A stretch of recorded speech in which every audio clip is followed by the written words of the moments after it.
At the beginning of each year, all the rich, successful, and beautiful people Hey, Brad Pitt.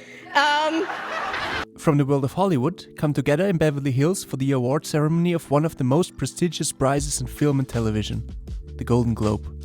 Unlike the Oscars, there's also awards for TV series, and what we experienced at this year's event was a double shock. Firstly, the best, most beloved series from 2022, Rings of Power, wasn't nominated even once. No way. Secondly, the most important competitor of Rings of Power, House of the Dragon, has actually been awarded in the category of Best Drama Series.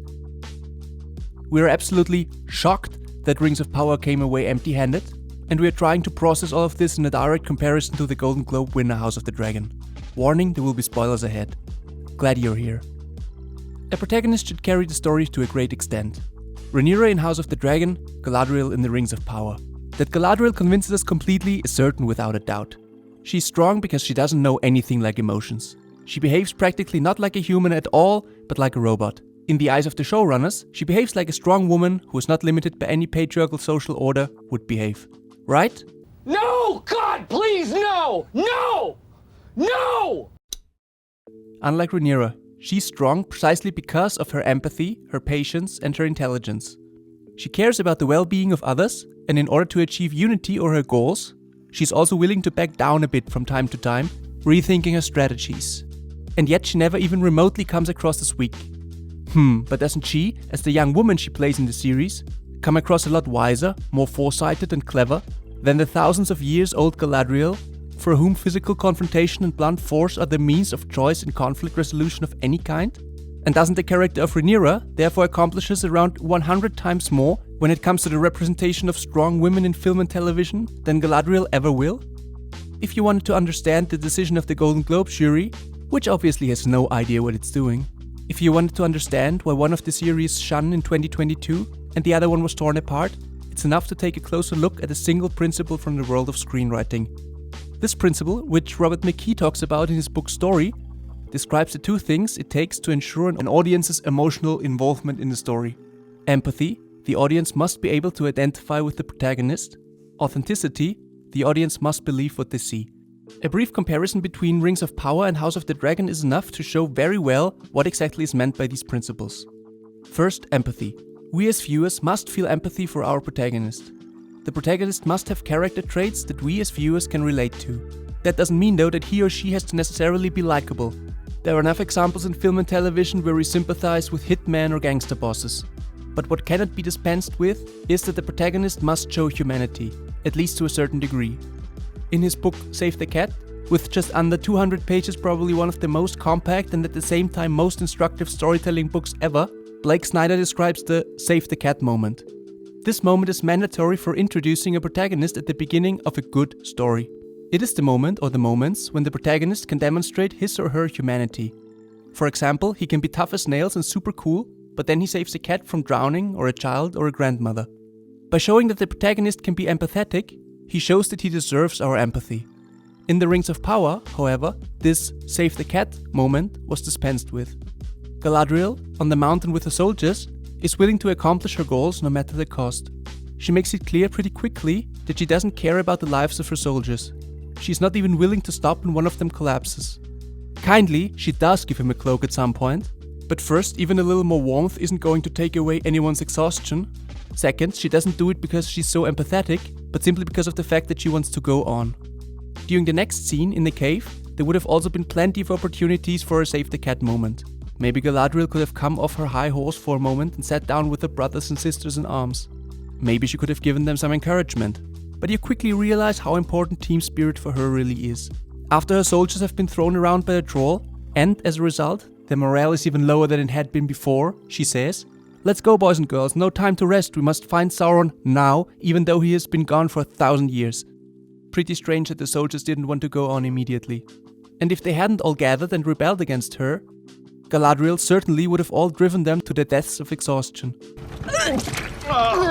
The opening scene with the Save the Cat moment sets the tone for the rest of the story. And the problems of that opening scene carry through the entire series, which is why we can form such a strong bond with Galadriel. If you compare this to Rhaenyra's introduction, for example, you get a completely different picture. Rhaenyra is introduced as an independent princess who likes to ride her dragon, even though everyone tells her that it's dangerous and that she has actually other tasks to perform. She knows and understands that, but still defies them time and time again with her own charm. Haha, charm, that's where Galadriel drops out immediately. That's the big difference between House of the Dragon and many other modern productions that apparently feature strong female characters. Rhaenyra is shown as strong and independent, but at the same time the characters around her are also characters that can be taken seriously and not ridiculous weaklings that have nothing to say anyway. Maybe it's not such a stupid decision not to depict 50% of the population collectively as incompetent, but more about that in a moment. Rhaenyra has her save the cat moments right in the first minutes of the series, right after she gets off a dragon, talking to her friend Alicent. It's immediately clear how important flying is to Rhaenyra, and Rhaenyra immediately tries to share her joy with Alicent by trying to persuade the shy Alicent to come fly with her next time. This shows not only how important friendship is to Rhaenyra, but that she would enjoy sharing her joy. The save the cat moments keep on coming in the next scenes as well. The friendly affection for Alicent is shown again as they walk through the castle with arms hooked, for example, and then there's the scene between Rhaenyra and her heavily pregnant mother.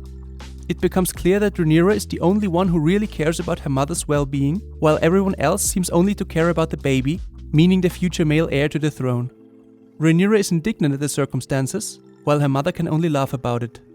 If this very contrast doesn't show the problems at a medieval court incredibly well, then I don't know what does.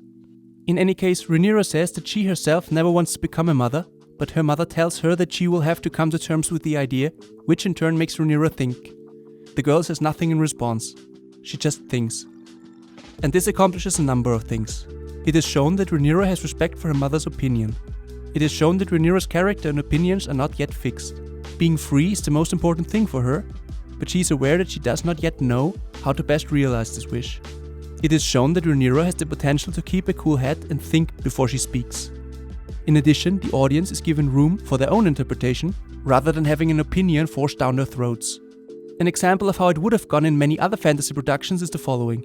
Rhaenyra runs out of the room in rage after she swears to her mother that she will not be told what to do by anyone, especially not by any men. Which, by the way, brings us to the next point. Second, authenticity. Both series, The Rings of Power and House of the Dragon, are set in medieval-like worlds. And, whether you like it or not, men in the Middle Ages played an important role. No, and that role was not limited to always standing in the shadow of strong women. Everyone knows that, or at least everyone who has ever had a history book in his or her hands. Well, but the Rings of Power has done one thing, taken away pretty much all potency from all men. Every character that really has something to say is female. Galadriel, of course, the Queen of Numenor, or Bronwyn, who is not even a mayoress or something, but the village healer, who nevertheless practically immediately becomes the sole leader of the Southerners, while the 1000-year-old Arondir, who, at least at the beginning of the series, was introduced as something like an important, strong lead character, only stands around like a guilty schoolboy and has no real task. Even Sauron, except for the last 5 minutes of the last episode, comes across as a well-behaved, subordinate dummy without any real character. Even if we don't primarily pay attention to it, we as viewers feel that there is something illogical about all of this. In Rings of Power, the only way to give women important roles is to make them seem overly strong, and all the male characters dull and bland in contrast. The main theme of House of the Dragon is that Rhaenyra does everything she can to assert herself in a male-dominated world, and is damn persistent and clever about it. At the same time, not all men are depicted as weak, and not all women are depicted as Mary Sues. And, surprise surprise, the story, in which everything is not just black and white, works. Rhaenyra's father Viserys stands behind her and supports her, and so does her uncle and later husband Daemon.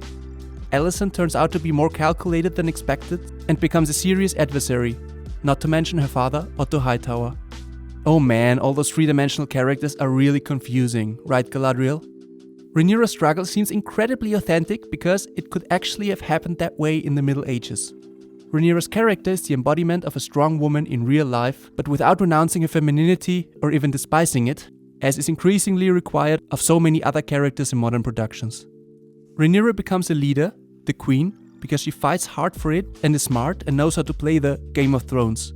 Not with brawn, but with brains. She also knows that it is essential to surround herself with smart, strong women and men if she wants to achieve her goals. All the more so in a time when battles are fought with swords. And above all that, she is also a loving, caring mother who does everything she can to protect her family. At the end of the first season, she even briefly considers giving up her main goal, the Iron Throne, to protect her family, even though she spent her life fighting for it. Can a character be much more authentic and empathetic than that? During the entire series, Rhaenyra is confronted with conflict, with men and women alike. Sometimes she wins, sometimes she has to back down, and any wrong move could mean Rhaenyra's downfall, and so she's always learning and getting smarter. Galadriel, on the other hand, can basically do whatever she wants throughout the series. She's never punished for her mistakes and never learns, and yet we as viewers are supposed to think that she's a wise character. This has nothing to do with authenticity, but rather with stupidity. But of course, none of this changes the fact that Rings of Power is a poster child for progressiveness. After all, there's a lot of diversity, for example, something that practically didn't exist in House of the Dragon. And anyone who didn't like the series is a racist, it's as simple as that. Also, there's practically no real gender representation in House of the Dragon, and not every cast member is an activist, which is also a bit disturbing. You are the first black woman to be a dwarf in Tolkien. The first female dwarf that we have ever seen in the works of Tolkien. We are both activists. It's really strange that House of the Dragon won its Golden Globe. It almost seems like the focus of the series was on a strong script and good acting. And it's also really strange that Rings of Power came away empty-handed. If you like this video, please leave a like and subscribe, which would help this channel incredibly. Thanks for watching, and see you next time.